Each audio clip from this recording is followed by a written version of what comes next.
Men det er jo også på både godt og ondt. Det betyder jo for eksempel, at da vi flyttede herud, der var der en metrostation. Der var der offentlig transport. Sådan er det jo ikke andre steder i verden, at tingene i den grad er koordineret.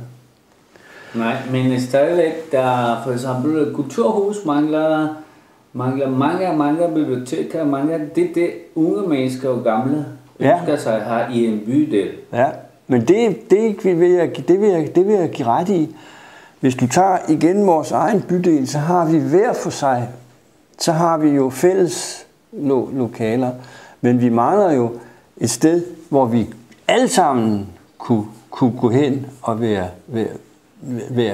sammen. Altså vi kunne mangle et bydelshus.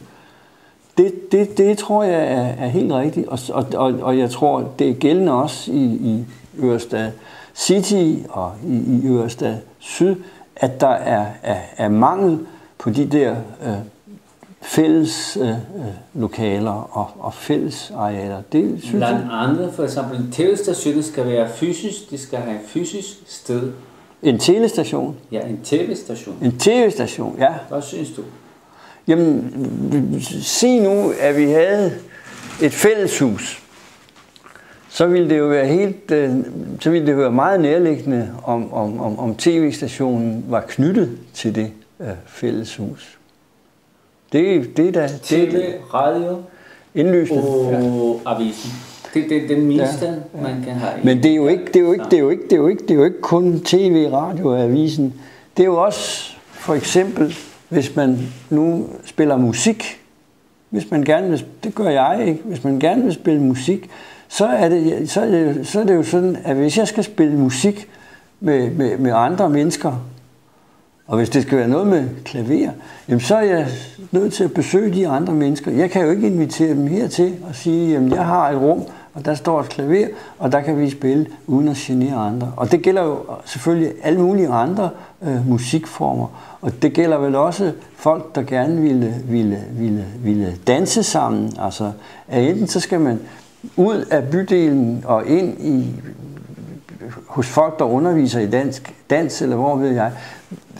Det er helt indlysende, at men jeg mener ikke, at Ørestad på den måde er meget anderledes end meget andet af det byggeri, der opføres rundt omkring i landet. Altså alt nybyggeri mangler de der fælles faciliteter.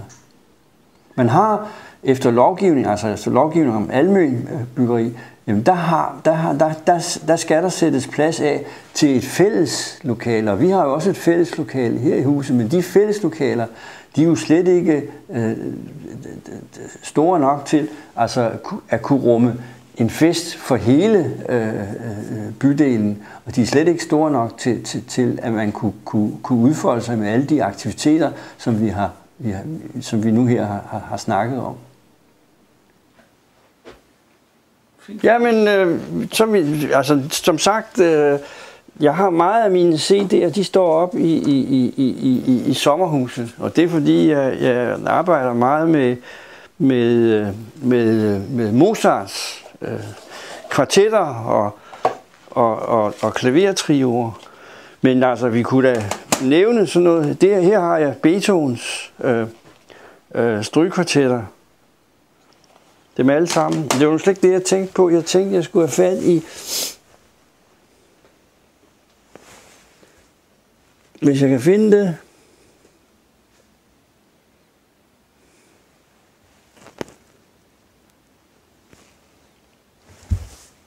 Det er Bartók. Alban Berg. Det kan jeg sgu ikke.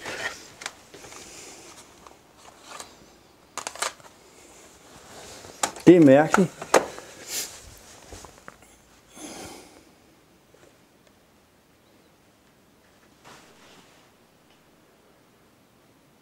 At det jeg spiller, det er klassisk kammermusik. Altså trioer, klavertrioer, strygekvartetter, strygekvintetter. Men jeg har ikke, jeg er jo absolut amatør. Vi har ikke indspillet musik altså på CD. Mm-hmm.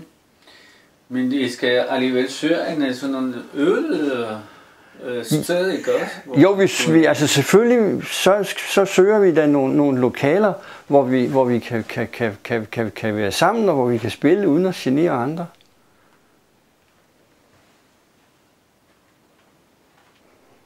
Ja, hvis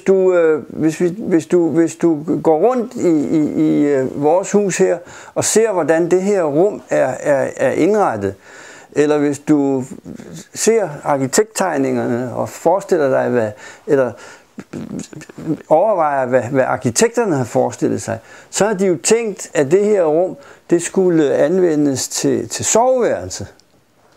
Men det gør vi altså ikke. Vi har nogle mindre værelser inde ved siden af, og det er der, vi sover. Og så bruger vi det her rum, som du kan se, altså til fjernsyn. Og jeg bruger det til når jeg vil høre musik.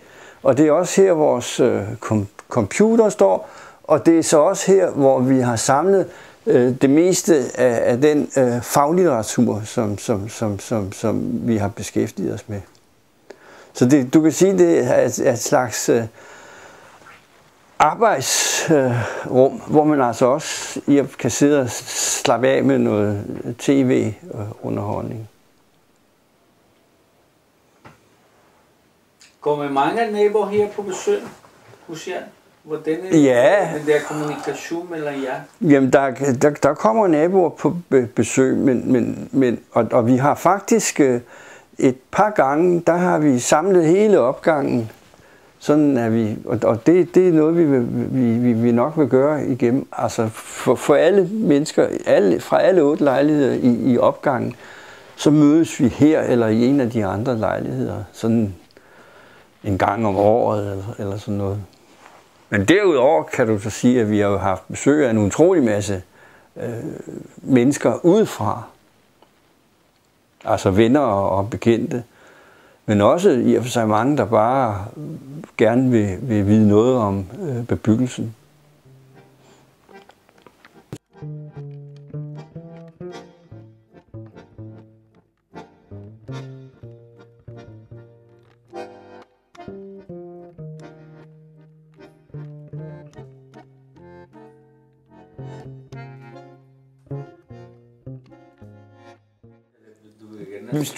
Det her, det er jo selvfølgelig husets store rum. Og hvis du nu ser på, hvordan alle andre, næsten alle andre, har møbleret det rum, så er der et fjernsynsstik derovre. Men vi stiller fjernsynet derinde. Det er fordi, jeg hader at have fjernsyn i den store stue. Fjernsyn, det skal pakkes af vejen, sådan at det ikke generer alle mulige andre mennesker, end dem, der lige ser på det. Men de allerfleste, de har deres fjernsyn stående der. Og så har de sofa stående derovre med ryggen til vinduet. Og så sidder de der og kigger fjernsyn. Og så har de derhenne, altså ved siden af dit kamera, der står spisebordet. Jamen hej, jeg hedder Mathilde Vennerbo Dresle, og jeg danser i forestillingen Blot, som er lavet af Tali Raska, som er gasart. Og det er en forestilling, som henvender sig til børn mellem fra 0 til 4 år. Og den rammer rimelig godt den aldersgruppe. Vi kan også gå en lille smule ældre end det. Og den handler om glæden ved vand.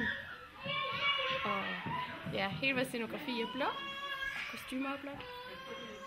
Så vi er rigtig glade for at være her. Vi har ikke spillet på Amager eller i Ørestadsområdet før. Så det er dejligt at være her og spille i dag. Hej, jeg hedder Fabian, og velkommen til teater. Håber, at det bliver en god udstilling. Det er så blot.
Mm-hmm.